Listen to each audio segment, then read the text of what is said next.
भाव विनोदिया भक्त भावरे बंधा भकतर ठाकुर से होउचंती आम प्रभु कालिया ठाकुर। आज कालिया ठाकुरंकर 24 बेश देखा मिली IMT परिसर में। IMT जो भुवनेश्वर रही से परिसर भितर महाप्रभुंकर 24 बेश दुर्लभ बेश को भक्त मैंने आसुचंती दर्शन करुँच। कहवा 3 दिन धरी बेश चली आर अंतिम दिन होउची आज। यदि कहवा बेश कथा महाप्रभुंकर अवकाश समय जो प्रातः समय प्रथम बेश महाप्रभु अवकाश समय बेश होता से बेश थाए तड़प उत्तरी बेश। कारण महाप्रभु जो प्रातः सका उठती से बेश धारण करें। आप देखिपे मो स्क्रीन सामने जो बेश महाप्रभुंकर तड़प उत्तरी बेश प्रतिदिन सका अवकाश समय ए बेश होता।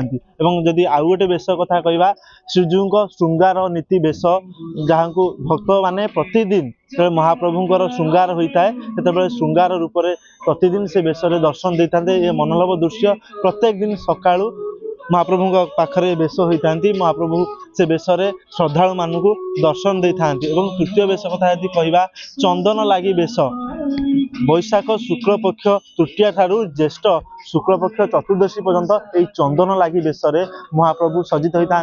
विभिन्न चंदन रे महाप्रभु सुसज्जित होता। प्रत्येक दिन जो रात्र पहुड़ हुए से पहुड़ समय बड़ सिंहार बेश प्रभु दर्शन दे था। जिते शयन करने को जाती रात्र समय पहुड़ पर से समय बड़ सिंहार बेश होता।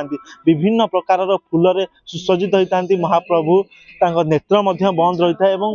सबु बेश मध्य बड़ सिंहार बेश अन्यतम बेश बोली रही है। कारण रात्र जो पहुड़ हुए महाप्रभु से समय बड़ सिंहार बेश महाप्रभु होता। अन्य पक्ष यदि कहवा शीत दिन में आम समस्ते भोजी करने पिकनिक स्पॉट बाची था। पिकनिक स्पॉट रे भोजी करने जाती महाप्रभुंकर सेमती गोटे बेश रही जहाँ को बण भोजी बेश कह जाए।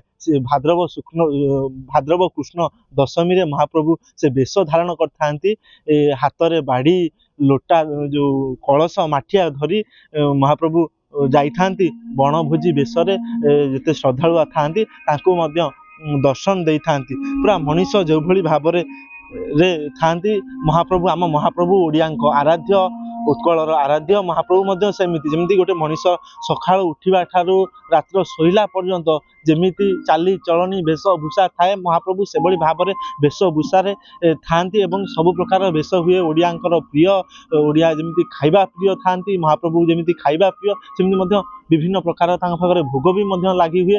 जब अन्य बेश कथा कहवा 24 बेश मध्य घोड़ा लगी बेश अन्यतम मार्गशीर मास शुक्ल षष्ठी ठार आरंभ कर माघ मास शुक्ल चतुर्थी पर्यंत ए बेश होता है। विभिन्न प्रकार बेश मध्य जदि कहीपर कालीय दलन बेश गोटे बेश रही जो बेश को महाप्रभु भाद्रव कृष्ण पक्ष एकादशी ठार आरंभ होता है।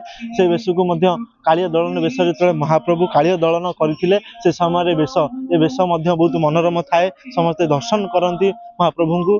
जदि बेश अन्य बेश कथा कहवा बामन बेश महाप्रभु थांती नवांग बेश थाए लक्ष्मी नृसिंह बेश थाए राधा दामोदर बेश थाए एमती अनेक बेश 24 बेश मध्य ये अन्यतम बेश सबू रही। जो जो बेश महाप्रभु दर्शन पाई कहीं केते दूर भक्त माने छुट्टी आसी था से भली गोटे बेश होउची श्राद्ध बेश।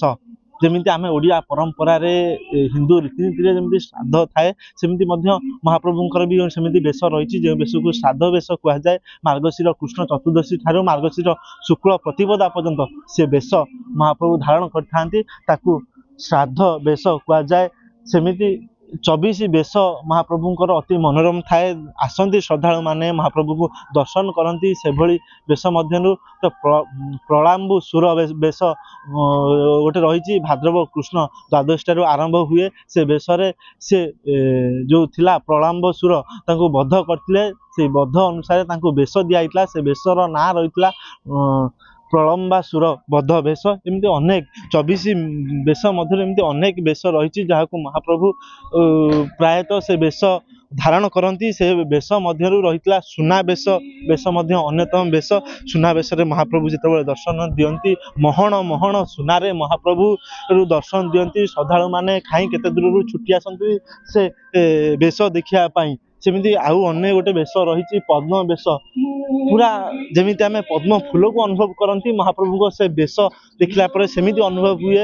ସ୍ୱୟଂ ପଦ୍ମ ଫୁଲ ମହାପ୍ରଭୁଙ୍କ ମୁଖ ଚତୁଃପାର୍ଶ୍ୱରେ ଯେମିତି ପଦ୍ମ ଫୁଲ ରହିଛି, ଏ ଯୋଉ ବେଶ ରହିଛି ମାଘ ମାସ ଠାରୁ ଆରମ୍ଭ କରି ମାଘ ଯୋଉ ଅମାବାସ୍ୟା ଠାରୁ ଆରମ୍ଭ କରି ଶ୍ରୀ ପଞ୍ଚମୀ ମଧ୍ୟରେ ଏ ବେଶ ହୋଇଥାଏ। ଏବଂ ସେଭଳିଆ ବେଶ ରହିଛି ଲକ୍ଷ୍ମୀ ନାରାୟଣ ବେଶ, ଯାହାକୁ ଠିଆ କିଆ ବେଶ ମଧ୍ୟ କୁହାଯାଏ।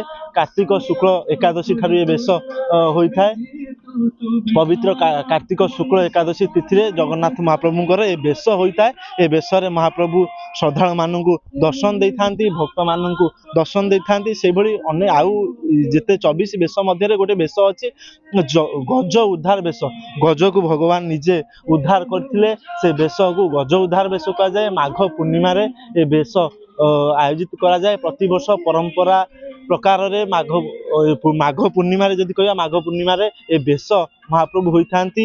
ଏଭଳି ଅନେକ ବେଶ ମହାପ୍ରଭୁଙ୍କ ରହିଛି, ଯୋଉ ବେଶକୁ ଦେଖିବା ପାଇଁ କାହିଁ କେତେ ଦୂରରୁ ଭକ୍ତମାନେ ଛୁଟି ଆସିଥାନ୍ତି। କାରଣ ମହାପ୍ରଭୁଙ୍କର ପ୍ରତ୍ୟେକ ବେଶ ଅତ୍ୟନ୍ତ ମନୋରମ ଥାଏ। କାରଣ ବେଶ ଦର୍ଶନ କଲେ ମହାପ୍ରଭୁଙ୍କର ଶ୍ରଦ୍ଧାଳୁମାନେ ମହାପ୍ରଭୁଙ୍କ ବେଶ ଦର୍ଶନ କରନ୍ତି। ବେଶ ଦର୍ଶନ କରିବା ଦ୍ୱାରା ଯାହା ମନସ୍କାମନା ଥାଏ ମହାପ୍ରଭୁଙ୍କ ପାଖରେ ତାହା ପୂରଣ ହୁଏ ବୋଲି ସମସ୍ତେ ଭାବନ୍ତି। କାରଣ ଇଏ ଭକ୍ତ ବିନୋଦିଆ ଭକ୍ତର ଠାକୁର। କାରଣ ମହାପ୍ରଭୁ ଓଡ଼ିଆଙ୍କର ପ୍ରିୟ, ମହାପ୍ରଭୁ ଓଡ଼ିଶାର ପ୍ରିୟ, ଯାହାଙ୍କୁ 4.5 କୋଟି ଓଡ଼ିଆଙ୍କର ମୌଡ଼ମଣି କୁହାଯାଏ, ସେ ହେଉଛନ୍ତି ଆମ ମହାପ୍ରଭୁ। ଅନେକ ବେଶ ରହିଛି ମହାପ୍ରଭୁଙ୍କର। 24 ବେଶ କଥା ଆମେ କହୁଛନ୍ତି। ଏ 24 ବେଶରୁ କୃଷ୍ଣ ବଳରାମ ବେଶ ମଧ୍ୟ ଅନ୍ୟତମ ବେଶ ଏବଂ ଗଜାନନ ବେଶ। ମହାପ୍ରଭୁ ଗଜାନନ ବେଶରେ ଦର୍ଶନ ଦେଇଥାନ୍ତି। କଥା ଅଛି କି ଜଣେ ମହାରାଷ୍ଟ୍ରର ଭକ୍ତ ପାଇଁ ସେ ଗଜାନନ ବେଶ, କାରଣ ସେ ଗଣେଶଙ୍କୁ ସେ ଭାରି ଭଲ ପାଆନ୍ତି। ମହାପ୍ରଭୁ କହିଲେ ମୁଁ ହିଁ ଗଣେଶ, ମୁଁ ହିଁ ଜଗନ୍ନାଥ, ମୁଁ ହିଁ ସବୁ। କାରଣ ତାଙ୍କୁ ସେ ଭକ୍ତକୁ ଦର୍ଶନ ଦେବା ପାଇଁ ଗଜାନନ ବେଶ ନେଇଥିଲେ। ମୁଁ କହିବାକୁ ଗଲେ ଜଗନ୍ନାଥକୁ କୋଟି କୋଟି ଦଣ୍ଡବତ। ଜଗନ୍ନାଥ ହେଉଛନ୍ତି ମୋ ପ୍ରାଣ ଠାକୁର, ମୋ ଆରାଧ୍ୟ। ଜଗନ୍ନାଥ ମୋ ସର୍ବସ୍ୱ। ଆଉ ଏଇ ଯେଉଁ ଆଜିର ଏଇ ପରିସର ମୋତେ ଏତେ ଭଲ ଲାଗୁଛି, ମୋତେ ଲାଗୁଛି ମୁଁ ଆନନ୍ଦ ବଜାରରେ ବସିଛି, ଭକ୍ତ ଆସୁଛନ୍ତି, ଜଗନ୍ନାଥକୁ ଦର୍ଶନ କରୁଛନ୍ତି, ଅବଢ଼ା ପାଉଛନ୍ତି। ଜୟ ଜଗନ୍ନାଥ। ମୋତେ ଆଜି ଏଇ ଅବସର ଦେବା ଲାଗି ଏଇ ମଞ୍ଚ, ତାଙ୍କୁ ବହୁତ ଅଶେଷ ଅଶେଷ ଧନ୍ୟବାଦ। ଜୟ ଜଗନ୍ନାଥ। ମହାପ୍ରଭୁଙ୍କ ପ୍ରତି ମୋର ଭକ୍ତି କରିବା, ମୋର ଓଡ଼ିଆ ହିସାବରେ ଏହା ମୋର ଅଧିକାର। ପ୍ରକୃତରେ ଆମେ ସମସ୍ତେ ଓଡ଼ିଆ ଜାତି, ତାଙ୍କରି ବଂଶଧର ବୋଲି କହିଲେ ଅତ୍ୟୁକ୍ତି ହେବ ନାହିଁ। କାରଣ ସେ ତ ଆମେ ଜାଣିଛେ ସେ ହେଉଛନ୍ତି ସ୍ରଷ୍ଟା, ସେ ପାଳକ, ସେ ମଧ୍ୟ ଧ୍ୱଂସକର୍ତ୍ତା। ତାଙ୍କରି ଆଜ୍ଞାରେ ଏ ସମସ୍ତ ପଞ୍ଚ ମହାଭୂତ ସୃଷ୍ଟି ହୋଇଛି ଏବଂ ତାଙ୍କରି ଆଜ୍ଞାରେ ଏ ସମସ୍ତେ ପରିଚାଳିତ ହେଉଛନ୍ତି। ତାଙ୍କ ଆଜ୍ଞା ବ୍ୟତିକ୍ରମରେ ଚନ୍ଦ୍ର, ସୂର୍ଯ୍ୟ, ନକ୍ଷତ୍ର, ଏ ଚରାଚର ସଚରାଚର ଏ ସମୁଦାୟ ଜଗତ କେହି ବି କିଛି କରିବାକୁ ସମର୍ଥ ନୁହନ୍ତି। ମହାପ୍ରଭୁ ସମସ୍ତଙ୍କ ଦୁଃଖରେ ଦୁଃଖୀ ହୁଅନ୍ତି, ସୁଖରେ ସୁଖୀ ହୁଅନ୍ତି। ସମସ୍ତେ କୁହନ୍ତି ଆମ ଜଗା କାଳିଆ ହେଉଛନ୍ତି ମୋ ଘରର ବଡ଼ ପୁଅ, ମୋର ଆରାଧ୍ୟ। ପ୍ରଥମ କାର୍ଡ଼ ଯେତେବେଳେ ଆମ ଘରେ କରାଯାଏ ବା ବିବାହଘର କି କୌଣସି ଶୁଭ କାର୍ଯ୍ୟ, ମହାପ୍ରଭୁଙ୍କୁ ପ୍ରଥମେ ସବୁ କାର୍ଯ୍ୟରେ ଆଗମନ କରାଯାଇଥାଏ। ମହାପ୍ରଭୁଙ୍କ ପାଖରେ ସବୁ ରଖାଯାଇଥାଏ। କାରଣ ମହାପ୍ରଭୁ ହେଉଛନ୍ତି ଆମ ଆରାଧ୍ୟ। ସେ ଭକ୍ତ ଭାବରେ ବନ୍ଧା। କୋଉଠି କୋଉ ଭକ୍ତ ପାଖକୁ ବାଲି ରଥ ଅଟକେଇକି ଯାଆନ୍ତି, ତ କୋଉ ଭକ୍ତ ପାଇଁ ନିଜର ସର୍ବସ୍ୱ ତ୍ୟାଗ କରିଦିଅନ୍ତି। ସେ ହେଉଛନ୍ତି ଆମ କଳା ଠାକୁର, କାଳିଆ ଠାକୁର, ମହାପ୍ରଭୁ ଜଗନ୍ନାଥ। ଆମେ ଥିଲେ IMMT ପରିସର ଭିତରେ, ଯୋଉଠି ମହାପ୍ରଭୁଙ୍କର 24 ବେଶ ହୋଇଛି ଏବଂ ଏ ପୁରା ପରିବେଶ ଭକ୍ତମୟ ପରିବେଶ ହୋଇ ଉଠିଛି। କାରଣ ମହାପ୍ରଭୁ ସମସ୍ତ ବେଶରେ ମହାପ୍ରଭୁଙ୍କୁ ଦର୍ଶନ ଦେଉଛନ୍ତି ଏବଂ ଏ ପରିସରକୁ ଲକ୍ଷ୍ୟ କରାଯାଇଛି। ଦେଖିପାରୁଥିବେ ଭକ୍ତଙ୍କ ସମାଗମ ବହୁତ ହୋଇଥିଲା, କିନ୍ତୁ ଭକ୍ତ ନିଜର ଅନୁଭୂତି ବାଣ୍ଟୁଥିଲେ। କିଏ ଝାରସୁଗୁଡ଼ାରୁ ଆସିଛି ତ କିଏ ବାଲେଶ୍ୱରରୁ ଆସିଛି, ଏମିତି ବିଭିନ୍ନ ଜାଗାରୁ ଭକ୍ତମାନେ ଆସିଛନ୍ତି ଏ ମହାପ୍ରଭୁଙ୍କର ଦିବ୍ୟ ବେଶକୁ ଦର୍ଶନ କରିବା ପାଇଁ। ଭୁବନେଶ୍ୱରରୁ ଚିରଞ୍ଜୀବ ସେଠୀଙ୍କ ରିପୋର୍ଟ, ଖବର ଓଡ଼ିଶା।